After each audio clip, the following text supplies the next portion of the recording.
Bonjour à tous et bienvenue pour le 6e épisode des concours. Aujourd'hui, c'est le début de Minpon, le vrai premier concours que je passe ou vraiment, comment dire, pas en mode CCP, c'est pas un concours, si c'est un concours, mais disons que c'est là le vrai premier concours où il y a des écoles qui m'intéressent vraiment là-dedans. CCP, c'était, comme je vous l'ai dit la dernière fois dans l'épisode 5, c'était plus un échauffement qu'autre chose.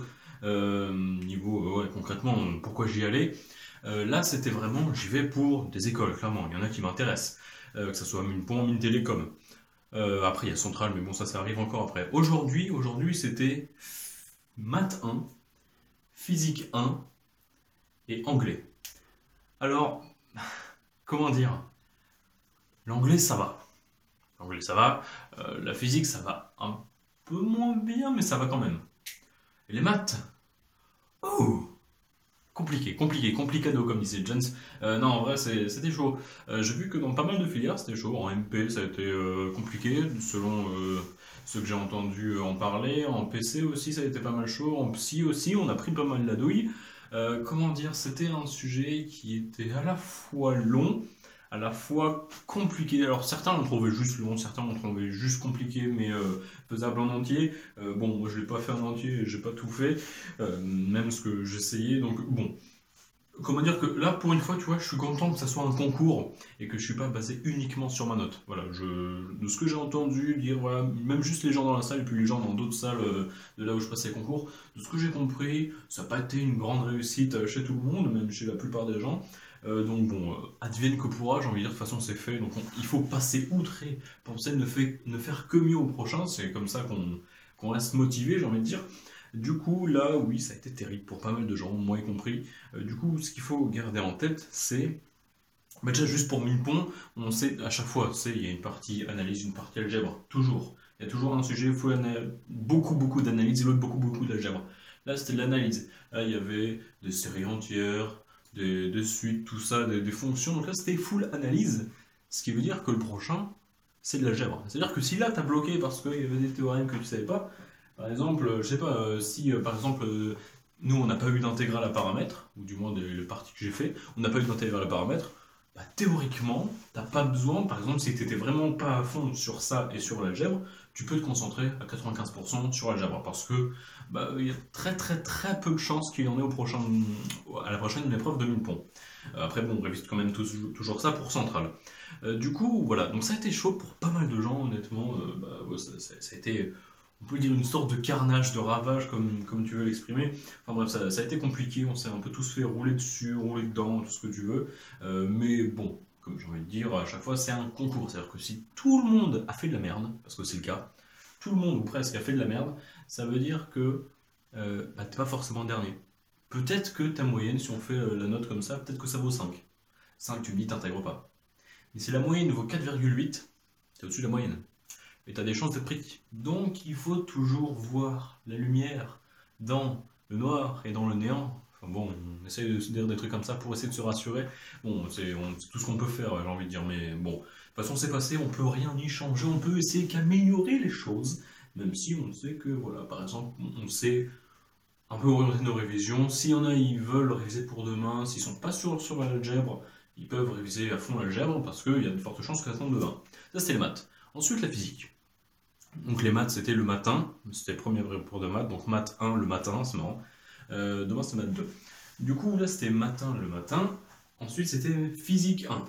Physique 1, qu'est-ce qu'on a eu en psy? Parce que c'était, nous, moi je suis en psy, tu te doutes bien, et puis c'est un sujet propre au PSI. On a étudié tout ce qui est l'Arctique, la physique en Arctique.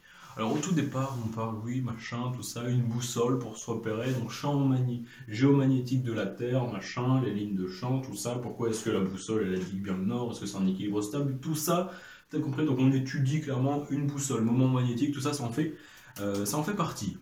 Ensuite, on dit, ok, on va rester dans l'Arctique, mais c'est l'Arctique, la glace, et si sur la glace tu peux glisser, chiens de traîneau, les chiens de traîneau, au départ on dit voilà la corde, machin, la tension il y a un petit truc de frottement, et puis la force qu'ils font c'est en fonction de leur vitesse des chiens, parce que voilà, plus ils vont vite, moins ils te tirent clairement, parce que toi aussi tu vas aussi vite qu'eux, enfin bref, on fait comme ça, ensuite on dit ok, tu avances tout droit, tu veux faire une trajectoire en arc de cercle comme ça, Genre, voilà, tu veux suivre la trajectoire d'un cercle de rayon R. Bah là, il y a ta vitesse initiale. Du coup, forcément, les chiens de traîneau, ils doivent te tirer un peu plus vers l'intérieur du cercle. Il y a toi, il y a les chiens, ça fait un angle. Combien vaut l'angle? Avec toutes les données on sait.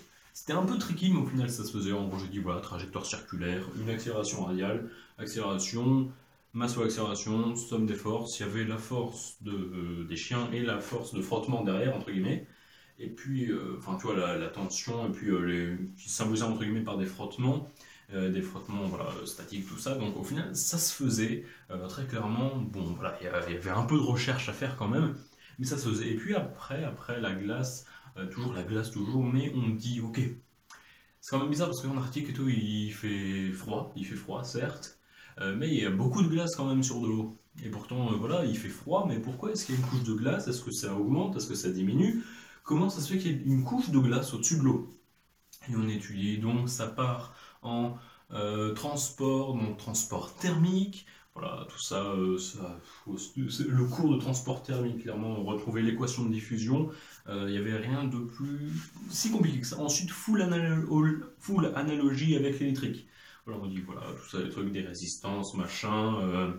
Enfin bref, on essaie de faire des trucs, et puis bon, ça s'arrange plus ou moins que plus pour certains. Je sais qu'il y a une partie que j'ai pas faite, donc au total, je crois que là-dessus, il y avait genre 23 questions en physique, et il y en a genre 7 que j'ai pas fait, un truc du style. Donc je pense avoir répondu à peu près les deux tiers, ou peut-être réussi un peu moins, un peu plus, mais environ les deux tiers du sujet j'ai traité.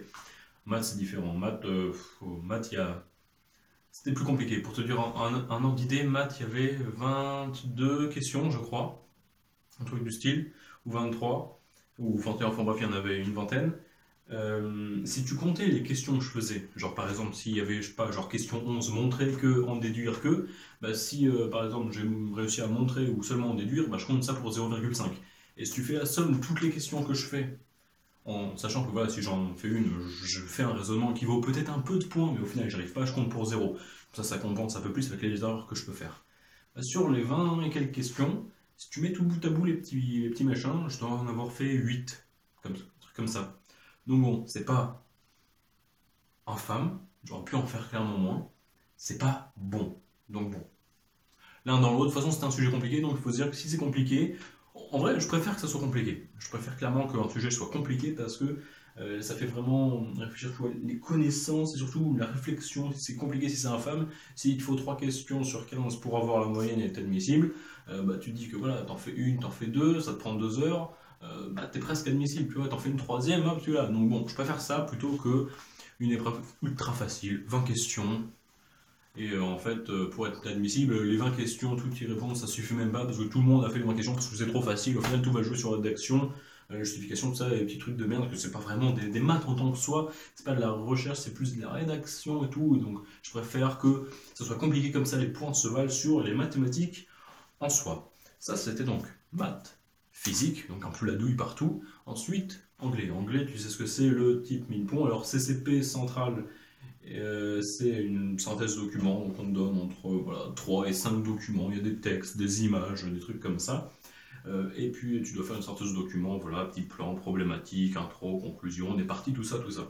Et redonner tout ce qu'il y a dans les documents qui sont intéressants. Ça, donc, c'était pas aujourd'hui. Ça, c'était central, CCP, et je crois que c'est une partie de l'X. Parce que l'X, il y a synthèse, mais il y a texte d'opinion aussi. Enfin, c'est un truc compliqué que je passe pas. Là, les mines, donc mine pour mine télécom, le truc qu'il y a en anglais, c'est en 2 parties. Déjà, enfin 3 si on veut, mais surtout 2. Première partie, un thème. Un thème, qu'est-ce que c'est? C'est un texte de ouais, une dizaine de lignes, un truc comme ça, écrit en français, que tu dois traduire en anglais. Ça fait purement réfléchir ton vocabulaire, ta grammaire, ta connaissance de la langue, ton habileté à écrire anglais, et aussi à chercher entre guillemets des synonymes. Si tu vois que littéralement ça voudrait dire ça, mais ça n'a pas beaucoup de sens en anglais, ce sera mieux de l'écrire de telle façon que c'est pas exactement comme c'est dit, mais ça fait plus de sens. Il faut savoir manier la langue en anglais, et donc c'est ça ce qui est recherché. Donc voilà, tu as 1 heure et demie en anglais pour faire le thème plus l'expression écrite. L'expression écrite, on donne un texte qui fait 1 page à 4 en moyenne. Et puis dessus, première question, une question sur le document. clairement. Voilà. C'est en gros redonner les éléments qui servent à répondre à la question qui sont dans le document sans trop changer les trucs, même sans changer du tout. Mais pas faire de paraphrase non plus. Ça, c'est la première question. Il faut répondre en 80 mots plus ou moins 10%, donc entre 72 et 88. Ça, c'est la première question de l'expression écrite. Donc, première question de la deuxième partie. Deuxième question de la deuxième partie, c'est la deuxième question de l'expression écrite. Cette fois-ci, c'est pas en 80 plus ou moins 10%, c'est 180 mots plus ou moins 10%. Donc, entre 162 et 198 mots. Ça, c'est plus. Ça fait réfléchir à ta culture générale, ta mémoire, ton raisonnement, ta réflexion. On dit voilà. Alors, voilà, au début, on dit bah voilà, t'as un texte, une page, tu lis, tu analyses. Première question, on dit voilà, donne des trucs qui sont dans le texte. Deuxième question, on part d'un truc du texte, une idée concrète de quoi ça parle. Et on dit ok, avec tes mots, explique qu'est-ce que machin. Un exemple tout. Alors, bon, en termes de gestion du temps, par exemple, moi je préconise faire. Sur 1 heure et demie, je préconise faire entre 20 et 25 minutes pour le thème. Si tu arrives à le faire en moins de temps, pourquoi pas, mais je préfère voilà, faire clairement 20-25 minutes. Tu prends ton temps, certes, au moment où tu réécris une fois entière. Tu réécris ensuite ton brouillon pour être sûr de ne pas faire de faute, parce qu'en plus, là, comme on n'a pas de gros brouillon, il ne faut pas faire trop de ratures. Donc 20-25 minutes. Comme ça te laisse 1 heure, 1 heure 10 pour faire ton expression écrite. Alors, je te cache pas que j'ai eu pas mal de chance pour la relecture et le comptage des mots. Parce qu'au départ, tu vois, je mets un plan, voilà, vite fait, des idées qui me passent par la tête. Ensuite, j'essaie de tout écrire sur une autre page de brouillon, tout écrire toutes les idées. Vraiment, genre, je rédige tout, ça va être mon truc final, sur un brouillon, encore une fois. Et troisième partie, je compte les mots. Et si c'est bon, je recopie directement.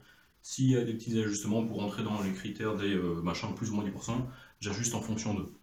Alors j'ai beaucoup de chance, parce que première expression écrite, 80 mots plus ou moins 10%, je fais mon truc, je rédige, je compte 88.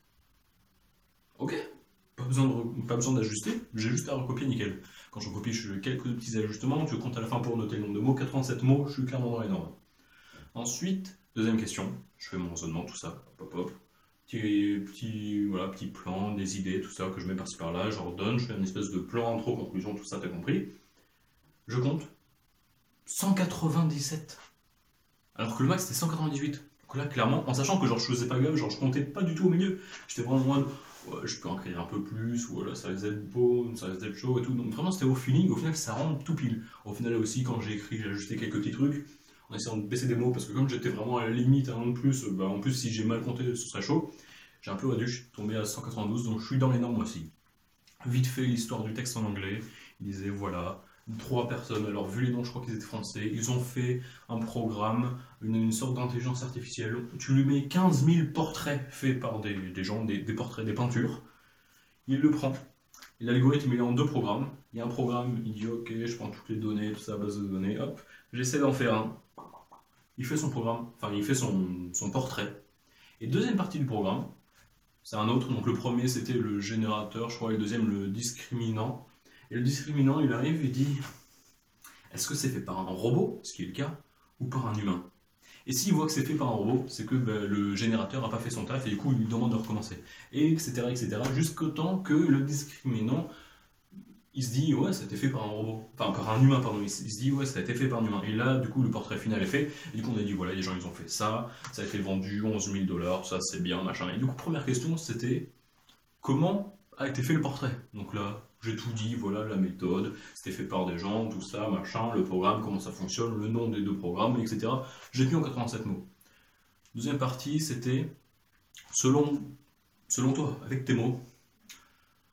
Quel impact ça aurait sur l'art, la société, tout ça, donc tout ce qui est culture, musique, cinéma, tout ça, tout ce qui est art et culture, qu'est-ce que ça aurait comme impact si on mettait l'IA dedans? Clairement, qu'est-ce que ça ferait?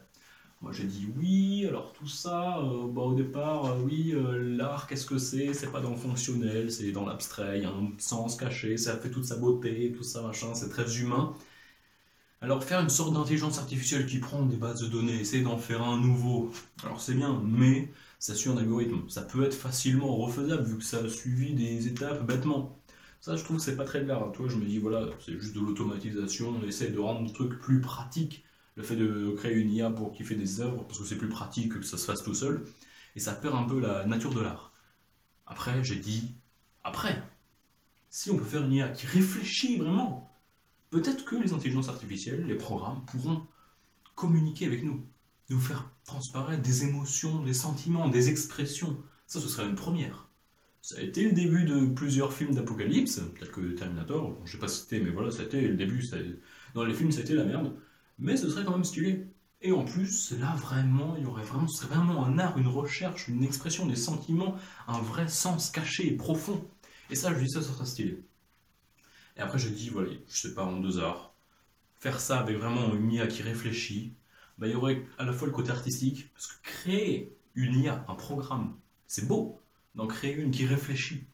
Taper le programme, le code et tout, faire un truc qui réfléchit, en quelque sorte, tu donnes la vie. C'est beau, ça, ce serait de l'art pour les humains. Et d'un autre côté, ce que tu as créé, lui-même va créer des pièces d'œuvres, des pièces d'art, des œuvres d'art. Et ça, ce serait de l'art, mais pour les machines.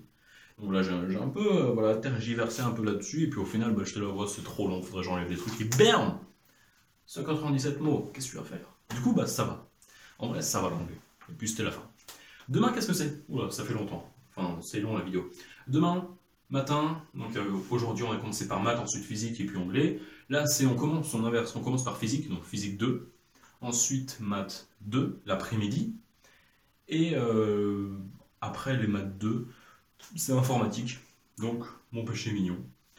Je vais essayer de tout déchirer en info à Minpon. C'est encore une fois 1 h 30. Bon, ça se fait, je pense. Enfin, on verra demain. Mais voilà, faut que je bosse quelques trucs en physique, tels que les ondes. J'ai eu la chance, c'est pas tombé les ondes. J'ai eu la chance. Mais si ça peut clairement tomber demain. Donc là, je vais rembourser les ondes parce que voilà, je joue avec le feu quand même. Ça fait 2 épreuves d'affilée que ça tombe pas. Et pourtant, c'est mon point faible. Donc bon, ce serait quand même chiant. Et puis donc voilà ce que c'est pour demain. Sur ce, je vous laisse. Je vous dis à la prochaine. A plus.